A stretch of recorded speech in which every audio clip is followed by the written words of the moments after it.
The Dark Interview. Hello, guys. This is a story that has been told from the victim's perspective. Please be advised. You would think twice after you hear it. My name is Zach, and I have lived in New York the last 5 years of my life. I spent my time studying computer science and working in the cloud. I am a sucker for computers. What can I say? My specialty is hacking, but hey, that's not something I can put on a resume, right? I mean, I have hacked many companies and even some government branches. I feel proud of what I can do. Why, you may ask? Why do something so risky? Why hacking? Why putting myself in danger? Why putting others in danger? I'll tell you why. My whole life, I have been bullied for being skinny and not great at sports. Instead, I placed my attention to computers, games, and some other things. I am one of those guys that will tell you, don't play the game, make the game. Yes, I make many games indeed. I hack because I take it as a challenge, because of the thrill of getting caught and do something that almost no one can do, drive me to the edge.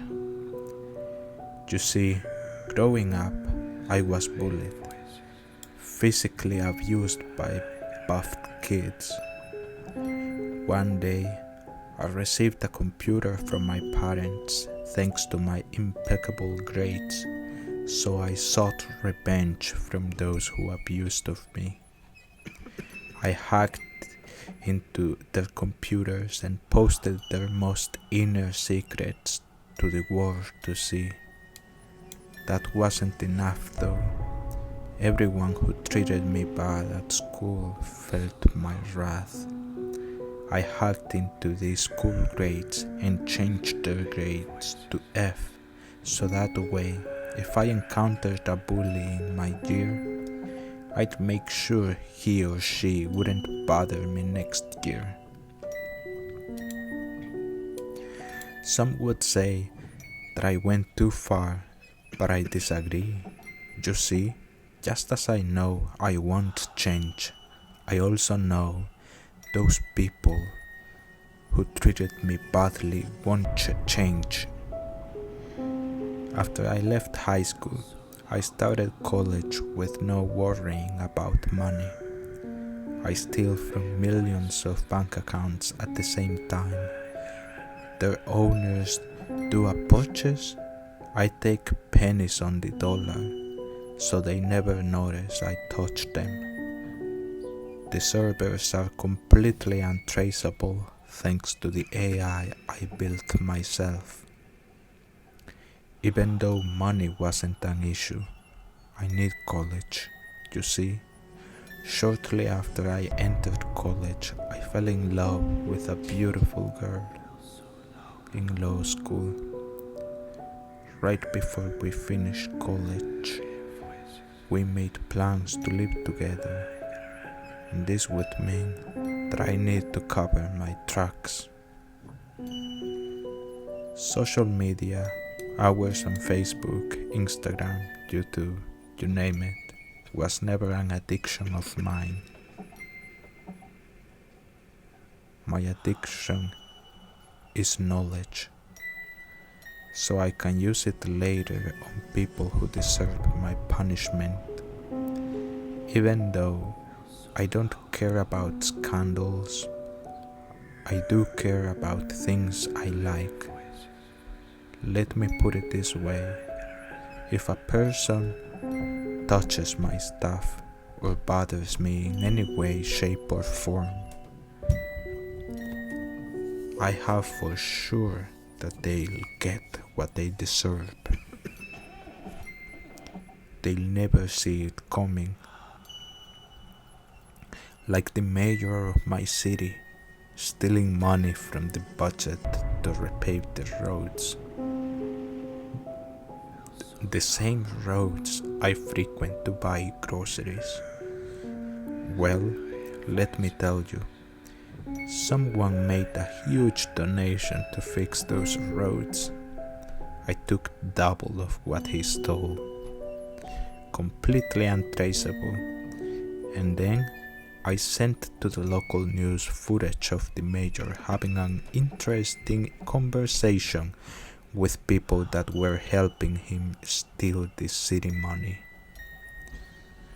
Anyway, one time I received a call from a company who reviewed my resume on Craigslist.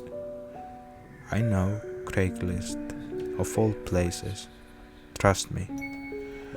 I learned my lesson, but only after what happened. I made a research about this company and realized that their CEO was a family member with Russian mob members that dominate in New York City. At first, I was inclined to turn down the invitation, but then I became curious and figured, what's the worst that could happen? How wrong I was. Next morning, I went to the interview and asked me to do some coding. I did the coding in half the time they gave me. Extraordinary, the interviewer said. A smartphone rang, and my interviewer answered. Next thing I know, he asked me to follow him to another room.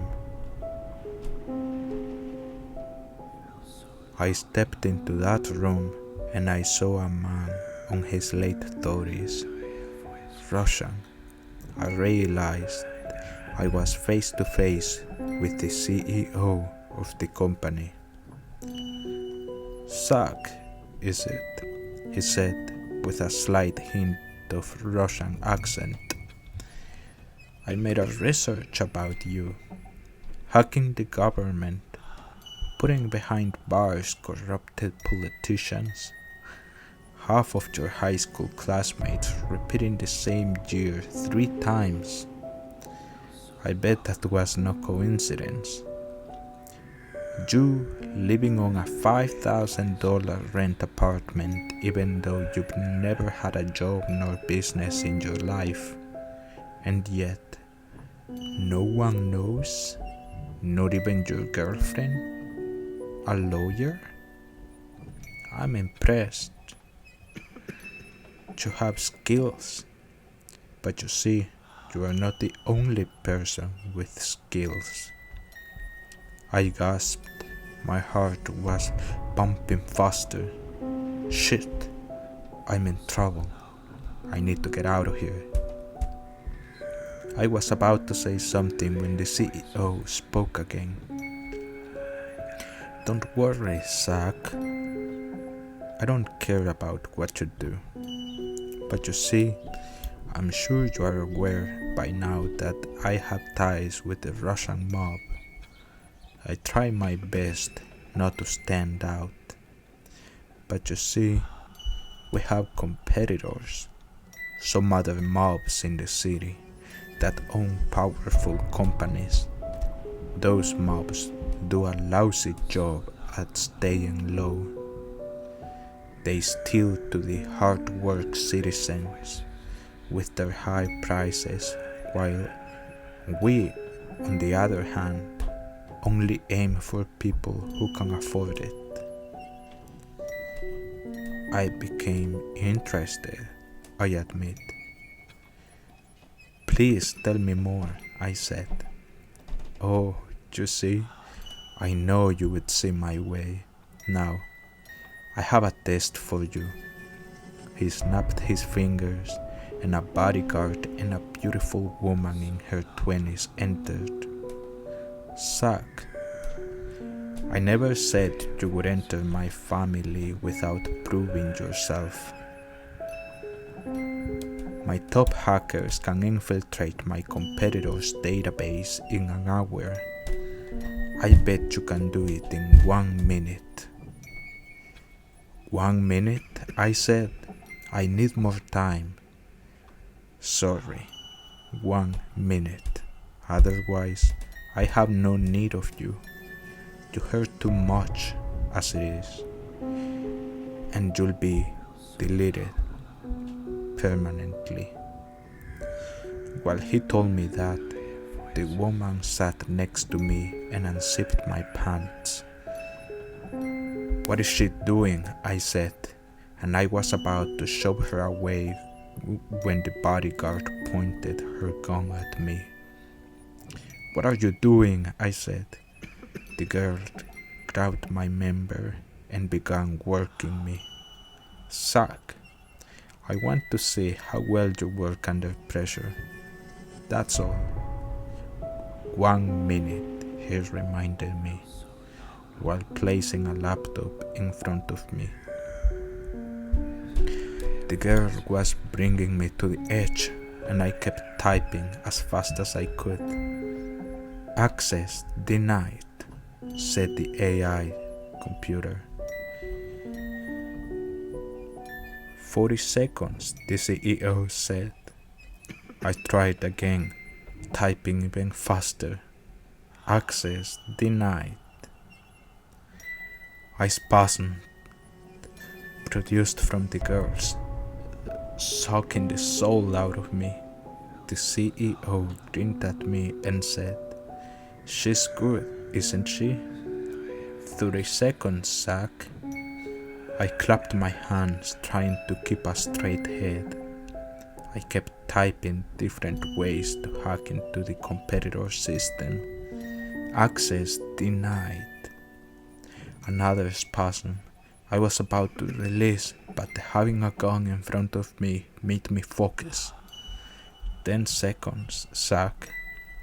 I need more time, I said, but the CEO only nodded to the guard.